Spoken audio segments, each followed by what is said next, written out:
ओम नमो भगवते वासुदेवाय। ओम नमो भगवते वासुदेवाय। ओम नमो भगवते वासुदेवाय। ओम अज्ञानतिमिरान्धस्य ज्ञानाञ्जनशलाकया चक्षुरुन्मीलितं येन तस्मै श्रीगुरुवे नमः। नमः ॐ विष्णुपादाय कृष्णपृष्ठाय भूतले श्रीमते भक्तिवेदान्त स्वामिनिति नामिने। नमस्ते सारस्वते देवे गौरवाणी प्रचारिणे निर्विशेषा शून्यवादी पाश्चात्यदेशतारिणे। जय श्री कृष्ण चैतन्य प्रभु नित्यानंद श्री अद्वैत गदाधर श्रीवासादि गौर भक्तवृंद। हरे कृष्णा कृष्णा कृष्णा हरे हरे, हरे रामा राम राम हरे हरे। जगत गुरु श्रील प्रभुपाद की इच्छा है, भगवत वाणी भगवत गीता जी की इच्छा है, गुरु महाराज की इच्छा है। हरि ओम। सत्संग कृष्ण।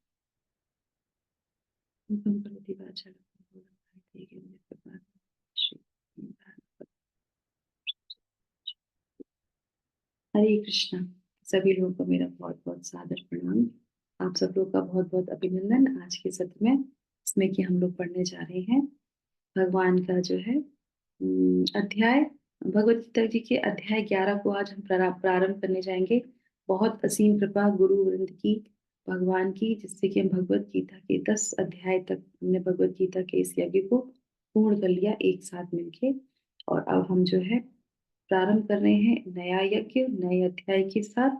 11वां अध्याय जो अपने आप में बहुत ही विशाल है, बड़ा है। और आज तिथि भी क्या है? 11। तो 11 तिथि 11वां अध्याय। तो भगवान की कृपा।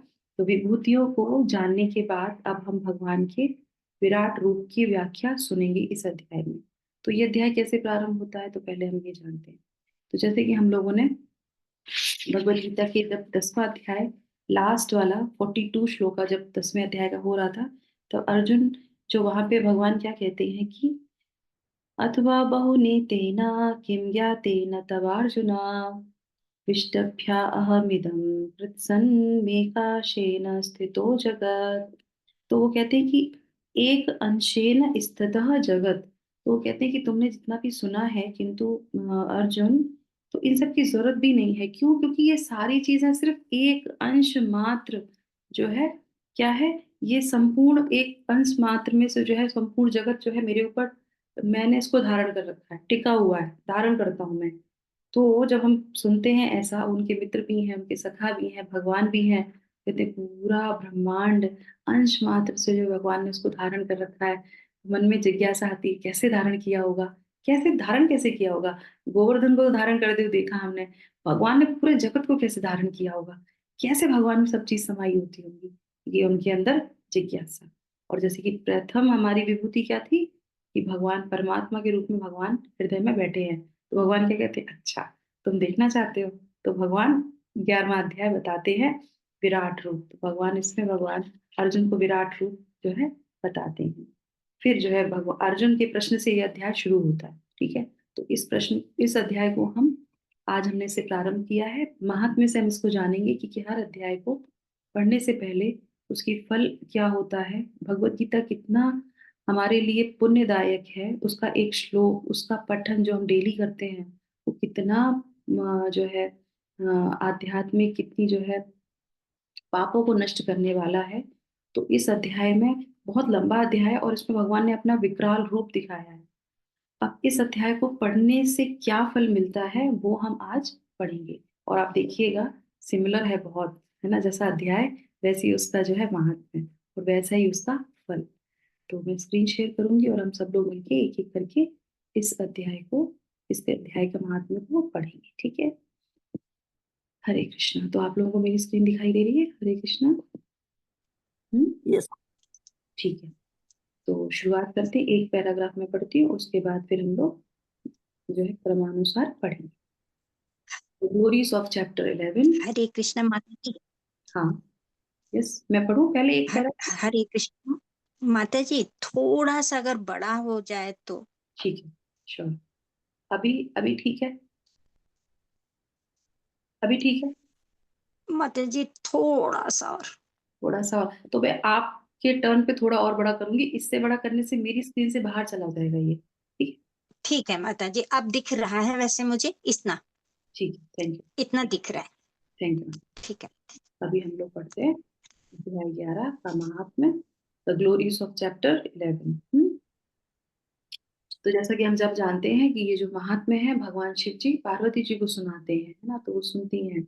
तो उसी संदर्भ में, तो इसमें जो है बहुत सारी, इस अध्याय की बहुत सारी जो है ये है महात्म्य है। उनमें से एक महात्म्य ये, भगवान शिव ने कहा, मेरी प्रिय पार्वती, अब मैं आपको श्रीमद् भगवत गीता के 11वें अध्याय की महिमा बताऊंगा।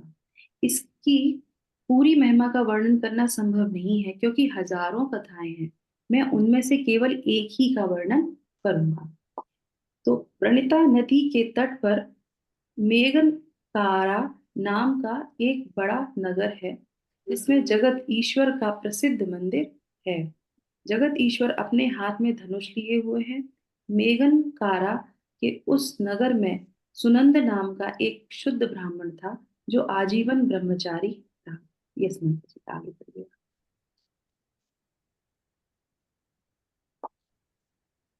सुनंद भगवान जगत ईश्वर के समक्ष बैठते और श्रीमद् भागवत गीता के 11वें अध्याय का पाठ करते और भगवान के विश्व रूप का स्मरण करते।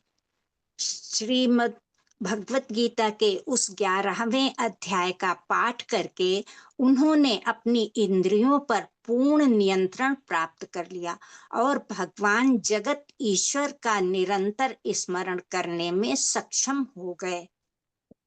एक बार वह शुद्ध ब्राह्मण सुनंद गोदावरी नदी के तट पर स्थित पवित्र तीर्थों के भ्रमण पर गए। उन्होंने विराज तीर्थ से आरंभ कर सभी पवित्र स्थानों का दर्शन किया।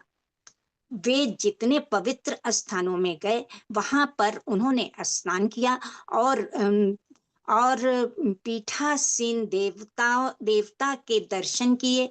एक दिन वे विवाह मंडप नामक नगर पहुंचे।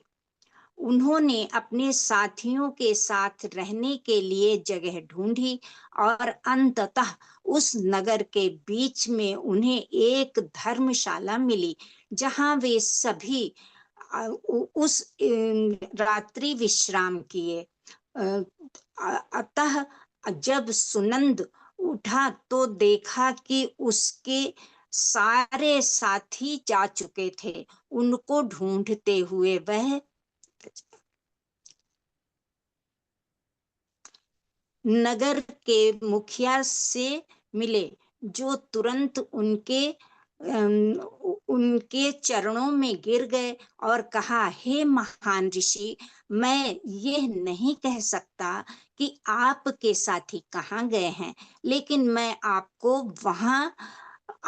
बता सकता हूँ कि आपके जैसा पवित्र व्यक्ति मैंने कभी आज तक नहीं देखा है। हे मेरे प्रिय ब्राह्मण, मैं आपसे इस नगर में रहने की भिक्षा मांगता हूँ। अब सुनंद के नगर के मुखिया की विनम्र विनती सुनी तो उसने वहां कुछ दिन रुकने का निश्चय किया। उस मुखिया ने सुनंद के सुखद स्थिति की हर व्यवस्था की और दिन रात उनकी सेवा में लग गया। हरे कृष्ण। हाँ तो जी, हरे हरे कृष्णा। 8 दिन बीत जाने के बाद एक ग्रामीण व्यक्ति सुनंद के पास आया और बहुत तीव्रता से रोकर कहा, हे शुद्ध ब्राह्मण, कल रात एक राक्षस ने मेरे बेटे को खा लिया। सुनंद ने पूछा, वह राक्षस कहाँ रहता है और उसने तुम्हारे पुत्र को कैसे खा लिया? ग्रामीण ने उत्तर दिया, इस नगर में एक बहुत ही भयानक राक्षस रहता है, जो हर दिन ग्रामीणों को जब और जहां चाहे खा रहा था। एक दिन हम सभी उस राक्षस के पास गए और उससे हमारी रक्षा करने का अनुरोध किया, जिसके बदले में हम उसे उसका दैनिक भोजन प्रदान करेंगे। एक धर्मशाला बनवाई गई और यहाँ आने वाले यात्रियों को वहीं रहने के लिए भेज दिया जाता था। और जब वे सो रहे होते तो राक्षस उन्हें खा जाता था। इस तरह हम इस राक्षस से अपनी रक्षा कर पाए हैं। आप अपने साथियों के साथ उस धर्मशाला में रुके थे, लेकिन उस राक्षस ने आपको अन्य सभी के साथ नहीं खाया। इसका कारण मैं आपको बतलाऊंगा। कल रात मेरे पुत्र हरे कृष्णा हरे कृष्णा। कल रात मेरे पुत्र का एक मित्र आया, लेकिन मुझे पता नहीं चला कि वह मेरे बेटे का बहुत घनिष्ठ और प्रिय मित्र है। इसलिए मैंने उसे धर्मशाला में रहने के लिए भेज दिया। बाद में जब मेरे पुत्र को पता चला तो वह धर्मशाला से उसे वापस लाने का प्रयास करने के लिए उसके पीछे गया, लेकिन जब वह वहां गया तो उस राक्षस ने उसे भी खा लिया। आज सुबह मैं उस राक्षस के पास गया और उसे पूछा, उसने मेरे पुत्र को अन्य यात्रियों के साथ क्यों खा लिया। मैंने उनसे यह भी प्रार्थना की थी कि यदि कोई उपाय हो जिससे मैं अपने बेटे को वापस प्राप्त कर सकता हूँ। उस राक्षस ने मुझसे कहा, मुझे नहीं पता था कि तुम्हारा पुत्र भी धर्मशाला में आया था, अतः इस तरह वह अन्यों के साथ खाया गया। जहाँ तक उसे वापस पाने की बात है, यह बात संभव होगा जब मैं इस राक्षस देह से मुक्त हो जाऊंगा, जो उस व्यक्ति की कृपा से संभव होगा जो प्रतिदिन श्रीमद् भगवत गीता के 11वें अध्याय का पाठ करता है। अभी इस नगर में एक ब्राह्मण रहता है जो इस धर्मशाला में रहा था, लेकिन मैंने उसे नहीं खाया क्योंकि वह प्रतिदिन श्रीमद् भगवत गीता के 11वें अध्याय का पाठ करता है। यदि वे प्रतिदिन श्रीमद् हरे कृष्ण हरे हरे कृष्णा। कृष्णा। हरे कृष्णा। यदि मैं प्रतिदिन श्रीमद् भागवत गीता के 11वें अध्याय का सात बार पाठ करे और मुझ पर लिखा नहीं दे रहा है माता जी कुछ जल छिड़के। हाँ, मुझकर मैं उस राक्षस शरीर के श्राप से मुक्त हो जाऊंगा। सुनंद ने इस ग्रामीण व्यक्ति से पूछा, इस व्यक्ति ने राक्षस शरीर प्राप्त करने के लिए क्या पाप किया था। ग्रामीण व्यक्ति ने उत्तर दिया, बहुत पहले इस नगर में एक किसान रहता था। एक दिन वो खेती में रखवाली कर रहा था कि उससे कुछ ही दूरी पर एक बड़े गिद्ध ने सड़क पर जा रहे एक व्यक्ति पर हमला कर दिया। उस समय एक योगी वहां से गुजर रहा था, और जब उसने देखा कि उस व्यक्ति पर उस गिद्ध का हमला, एक वो जो पेंसिल जैसे वो बीच में रह जाता है, उस व्यक्ति में उस पर हमला हो रहा है, तो उसकी सहायता के लिए दौड़ता हुआ आया। लेकिन जब वो पास में पहुंचा तो वह तब तक बहुत देर हो चुकी थी। तब वह योगी उस किसान पर बहुत क्रोधित हो गया और उसने उस इस प्रकार बोला, जो क्या है एक शब्द वो रह जाता है, चोरों हाँ, ज्ञान और हथियारों के हमले आदि से दूसरे को विपत्ति से देखता है, और भले ही वो उनकी सहायता करने में सक्षम हो, लेकिन सहायता करने के लिए आगे नहीं आता है, वह यमराज द्वारा दंडित किया जाता है। हरि बोल। हरे कृष्ण। हरे कृष्णा। सभी को सादर प्रणाम। बहुत समय तक नरक में कष्ट भोगने के पश्चात वह भेड़िए के रूप में जन्म लेता है, और जो किसी आरती की सहायता करता है वह निश्चित रूप से भगवान विष्णु को प्रसन्न करता है। जो गाय को एक क्रूर पशु, निम्न वर्ग के व्यक्ति या दुष्ट शासक के हाथ से बचाने का प्रयास करता है, वह भगवान विष्णु को प्राप्त करता है। दुष्ट किसान, आपने उस गिद्ध व्यक्ति को उस व्यक्ति पर आक्रमण करते देखा, लेकिन फिर भी आपने उसे बचाने का कोई प्रयास नहीं किया। अब मैं तुम्हें राक्षस के रूप में जन्म लेने का श्राप देता हूँ। किसान ने कहा, हे मृदु ऋषि, मैं पूरी रात खेतों का निरीक्षण कर रहा था और अब मैं बहुत थक गया था, इसलिए मुझ पर दया कीजिए। योगी ने उत्तर दिया, जब कोई व्यक्ति जो प्रतिदिन श्रीमद् भगवत गीता के 11वें अध्याय का पाठ करता हो, आपके सिर पर जल छिड़केगा तो आप उस श्राप से मुक्त हो जाएंगे। हरे कृष्णा, हरि बोल। यस। हरे कृष्णा। ग्रामीण व्यक्ति ने कहा, मेरे प्रिय सुनंद, कृपया अपने हाथ से इस राक्षस के सिर पर पानी छिड़कें। ग्रामीण ने उस वृतांत को सुनने के बाद सुनंद उसके साथ उस स्थान पर गए जहां वह राक्षस रह रहा था, और जब वह मद भगवत गीता के 11वें अध्याय का पाठ कर रहे थे तो उन्होंने उस राक्षस के सिर पर पानी छिड़का। उस राक्षस ने तुरंत भगवान विष्णु के समान चतुर्भुज रूप प्राप्त कर लिया। न केवल उसने, बल्कि उसने जितने हजारों लोगों को खाया था उन सभी ने भी भगवान विष्णु के समान चतुर्भुज रूप प्राप्त कर लिया था। फिर वे सभी एक पुष्प विमान में बैठ गए जिसे उन सभी को बैकुंठ ले जाने भेजा गया था। इस उन अद्भुत घटनाओं को देखकर ग्रामीण व्यक्ति ने राक्षस से पूछा कि उनमें से कौन सा उसका पुत्र है। राक्षस हंसने लगा और उस दिव्य विमान में बैठे उन हजारों सुंदर व्यक्तियों में से एक की ओर इशारा किया और कहा, यह तुम्हारा पुत्र है। ग्रामीण व्यक्ति ने अपने पुत्र से उसके साथ घर आने का अनुरोध किया।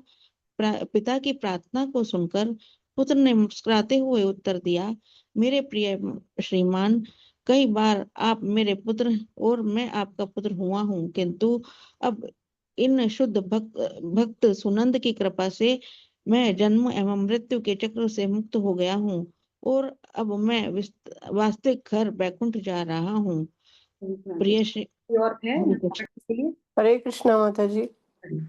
प्रिय श्रीमान कृष्ण, कृपया सुनंद के चरणों कमलों की शरण ग्रहण करें और उनसे श्रीमद् भागवत गीता का 11वां अध्याय सुने और इससे आप भी भगवान विष्णु के धाम वैकुंठ के प्राप्त कर सकेंगे, इसमें कोई संदेह नहीं। भगवान श्री कृष्ण के मुख से यह अमृत उपदेश उनके मित्र अर्जुन के प्रश्नों के उत्तर में कुरुक्षेत्र के युद्ध क्षेत्र में प्रकट हुए थे और एकमात्र इस प्रवचन को सुनने और पढ़ने से ही कोई भी उस कठिन गांठ का काट सकता है जो हमें जन्म और मृत्यु के इस चक्र में बांधती है। भगवान शिव ने कहा है, उन ज्ञान से भरपूर शब्दों को अपने पिता से कहकर अन्य सभी भाग्यशाली आत्माओं के साथ वे वैकुंठ गए और उनके पिता ने सुनंद में श्रीमद् भागवत गीता के 11वें अध्याय को सीखा और शीघ्र ही वे भी वैकुंठ चले गए। मेरे प्रिय पार्वती, आपने श्रीमद् भागवत गीता के 11वें अध्याय की महिमा सुनी है, जो सभी पापों को नष्ट करने में सक्षम है। Hare Krishna. Hare Krishna. Thank you so much सभी मित्रों का। तो हमने अभी जो है पूरा महात्म्य सुना। भगवत गीता 11वें अध्याय विराट रूप की जय, गीता महात्म्य की जय। तो अब हम जो है यहाँ पे समय है हमारे पास 10 मिनट। तो आप बताइए इस पूरे महात्म्य में हमें क्या सीखने को मिला। एक एक पॉइंट, अलग अलग पॉइंट, एक एक पॉइंट उसी क्रम से बता दीजिए जिस क्रम से आप लोगों ने पढ़ा। पहले इंदु माता जी, फिर अर्चना माता जी, ऐसे एक एक पॉइंट जल्दी जल्दी। क्या क्या सीखने को मिला। हरे कृष्णा माता जी। जो मैंने पढ़ा था तो जो ब्राह्मण थे जो वो गए हुए थे वहां पे, तो उनको नगर माता जी का शायद इंटरनेट की प्रॉब्लम है, कोई बात नहीं। अर्चना माता जी माता जी, जो मुझे समझ में आया कि 11वें अध्याय के जो आ, श्लोक के पढ़ने के से कैसे जो राक्षस है वो भी गति पा जाते हैं, और जो मतलब यही समझ में आया कि जो फल है इसका वो हमारा कैसे कल्याण करने वाला है। Thank you ma'am. और कौन? उसके बाद विनोदनी, राधिका माता जी, बाला माता जी। हरे कृष्णा। जहाँ तक मुझे समझ में आया, यही 11 अध्यायों का रोज पठन करने से उसका फल हमें वैकुंठ जाने का फल मिल जाता है। जन्म मृत्यु की श्रृंखला से हमें छुटकारा मिल जाता है। विनोदनी, राधिका माता जी, हरे कृष्ण। हरी हरी हरी बोल। बहुत सुंदर माता जी। मैंने 11वां अध्याय का महात्म्य मैंने पहले पता नहीं था मुझे, लेकिन आज पढ़ के इतना मैंने खुशी हुई। मैं तो मैंने 12वां अध्याय पढ़ती थी, 15 अध्याय पढ़ती थी, लेकिन 11वां अध्याय कभी पढ़ा ही नहीं है। बहुत सीखा, बहुत अच्छा सीखा मिला जो 11वां अध्याय पढ़ के हम ये जन्म कर्म जो बंधन से मुक्ति पा जाते हैं। हरि बोल। हरे कृष्ण। माता जी और प्रेम माता जी और संगीता माता जी, सुनील माता जी। माता जी, जैसे शुद्ध जो ब्राह्मण था वो शुद्ध भाव से इसका जो है इस महिमा को पढ़ता था। तो कहते हैं कि इसको पढ़ना तो है, लेकिन शुद्ध भाव और श्रद्धा के साथ पढ़ेंगे तभी मुक्ति का मार्ग मिल सकता है। बहुत बढ़िया। यस। और कोई पॉइंट जिन लोगों ने सुना वो ये कुछ शेयर करना चाहते हैं? कोई पॉइंट सुनते समय महात्म्य, बहुत इंपॉर्टेंट शिक्षा। ठीक है। माता जी, मेरे को तो ये समझ में आया कि हम अभी जो है हम राक्षस की योनि में हैं, और ये राक्षस की योनि से निकलने के लिए एक ही मार्ग है, श्री कृष्ण की साधना करना। 11वां अध्याय, उसने बोला 11वां अध्याय अगर एक दिन में 7 बारी पढ़ लो तो तुमने कुछ ज्ञान प्राप्त किया। और उसको मतलब समझना भी चाहिए और शुद्धता की तरफ चलना चाहिए। सरल चीज है पर कठिन है। मतलब it's given in simplicity but it's tough to reach, and if one has made a target of it, one will achieve the goal that we are all wanting to reach back to Godhead. So I think that's the synopsis of our 11th अध्याय। Hare Krishna. Thank you so much. तो सभी माताओं का बहुत बहुत धन्यवाद। तो जैसा कि हमने महात्म्य सुना और हम लोगों ने आज ये जो है संकल्प लिया था कल कि हम जो भी अपना श्रीमद् भागवतम है और भगवत गीता जी है वो सारा किसको डेडिकेट करेंगे? हमारे जो शिक्षा गुरु हैं, उनके जो परिवार में अभी एक घटना हुई है, वो जो सोल हैं उनको हम ये डेडिकेट करेंगे। तो आप देखेंगे तो हम ये महात्म्य पढ़ रहे थे तो मैं उन्हीं के बारे में विचार कर रही थी कि सिर्फ महात्म्य पढ़ने से, श्रद्धा के साथ हम लोग महात्म्य पढ़ रहे हैं और सिर्फ महात्म्य पढ़ने से उस व्यक्ति को क्या मिलेगा? भगवान का धाम मिलेगा। तो ये बिल्कुल कंफर्म हो गया हम लोगों ने जो सुनी कथा भगवान शिव के जो है मुखारबिंद से। तो इस अध्याय में ये महात्म्य में जो बहुत इंपॉर्टेंट चीज थी वो यही था कि जब हम भगवान की वाणी को सुनते हैं और बोलते हैं तो वो हमें अवश्य ही भगवान धाम तक पहुंचाती है। दूसरी बात, क्योंकि इसमें भगवान अपना विराट रूप दिखाते हैं, विकराल रूप दिखाते हैं, और यहाँ पे क्या बता रहे हैं कि वो राक्षस था और वो राक्षस को जो मिला था तो उसने राक्षस की योनि से बाहर निकलने का यही है, क्योंकि भगवान ने जो सारी अपनी जो रूप दिखाए हैं उसका कुछ ना कुछ एक विशेषता है। चाहे वो विकराल रूप भी दिखाते हैं ना तो उसकी भी एक विशेषता है।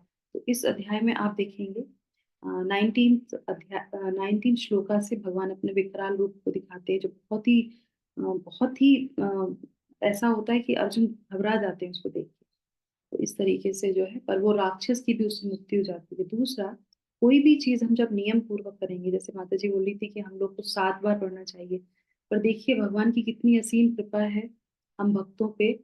जो भी हम सब लोग एक साथ मिलके हर एकादशी के दिन 7 बार नहीं, हम 700 श्लोक एक ही दिन में पढ़ते हैं।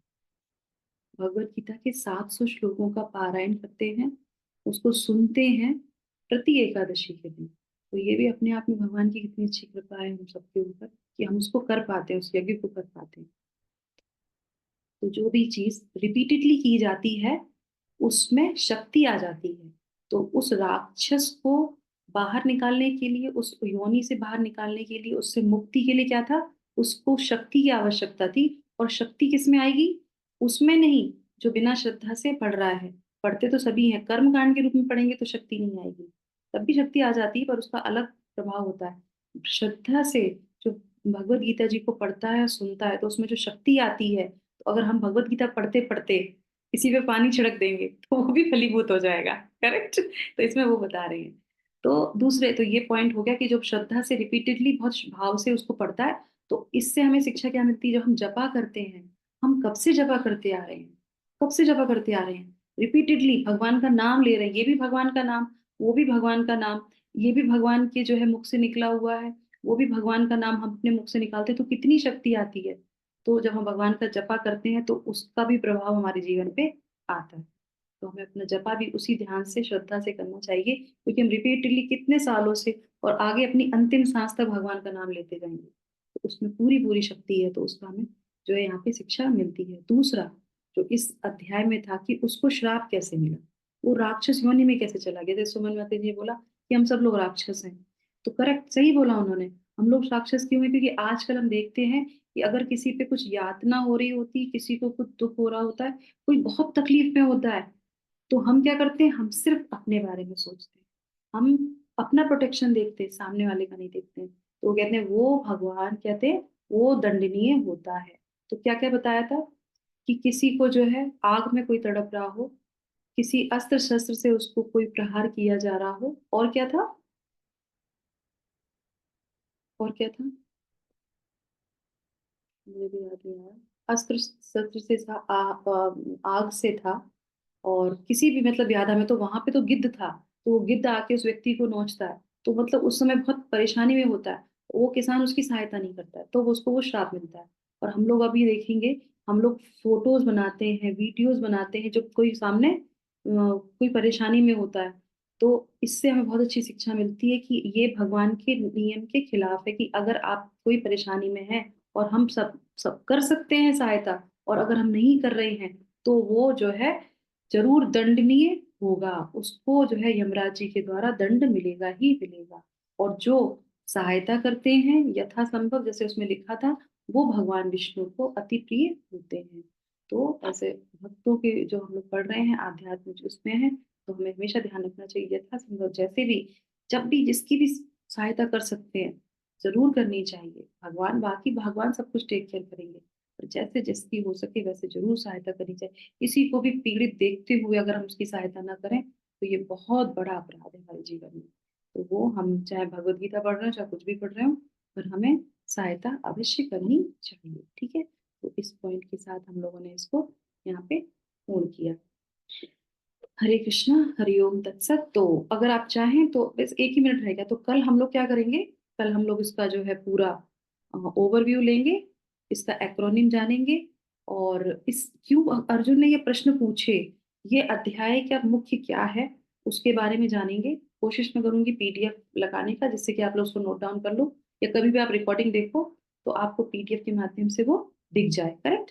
तो 11वें अध्याय से हम प्रारंभ करेंगे। जो एक्रोनिम है उसको मैं पीडीएफ के रूप में यहाँ पे प्रस्तुत करूँ, जिससे कि आपको हमेशा कभी भी जरूरत पड़े तो आप उसको क्लिक करें और आपको वो सामने दिख जाए लिखा हुआ। ठीक है, तो इसी के साथ यहाँ पे हम जो है अपने इस सत्र को विराम करते हैं। 11वें अध्याय की जो है हम लोगों ने आज यज्ञ को जो है प्रारंभ कर दिया।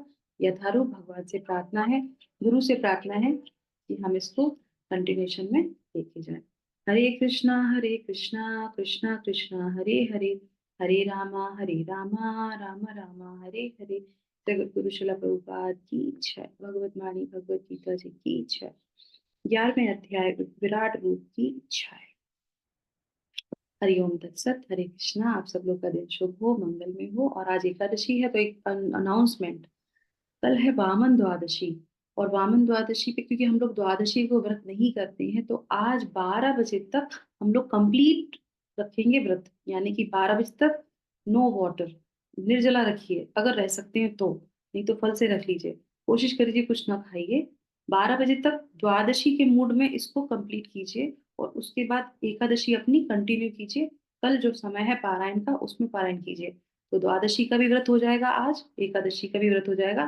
क्योंकि जो वैष्णवास हैं वो द्वादशी का व्रत नहीं रखते हैं, द्वादशी की तिथि में जो है वो व्रत नहीं रखते हैं। ठीक है, तो इसीलिए आज द्वादशी और एकादशी दोनों का व्रत हो जाएगा, और कल है वामन द्वादशी। ठीक है, तो हम लोग जो है और चतुर्मास के जो है द्वितीय मंथ के पूर्णाहुति पे हम आ जाते हैं। जो लोग एकादशी से शुरू करते हैं वो आज उनकी पूर्ण हो जाती है, नहीं तो फिर जो है आगे 2-3 दिन बाद जो है उसका पूर्णमासी से जो है वो पूर्ण हो जाएगा। तृतीय जो है हमारा महीना लग जाएगा, जिसमें हम लोग दूध का सेवन नहीं करेंगे। इस मंथ में हम लोग दही का सेवन नहीं कर रहे थे, अब अगले मंथ से हम लोग जो है दूध का सेवन नहीं करेंगे। तो आप लोग इस चीज का ध्यान रखिएगा। हरे कृष्णा। आप सब लोग का दिन शुभ है, मंगलमय हो। आज एकादशी अच्छे से जप कीजिए, अच्छे से ग्रंथ पढ़िए। हरि ओम। हरे कृष्ण। थैंक्स।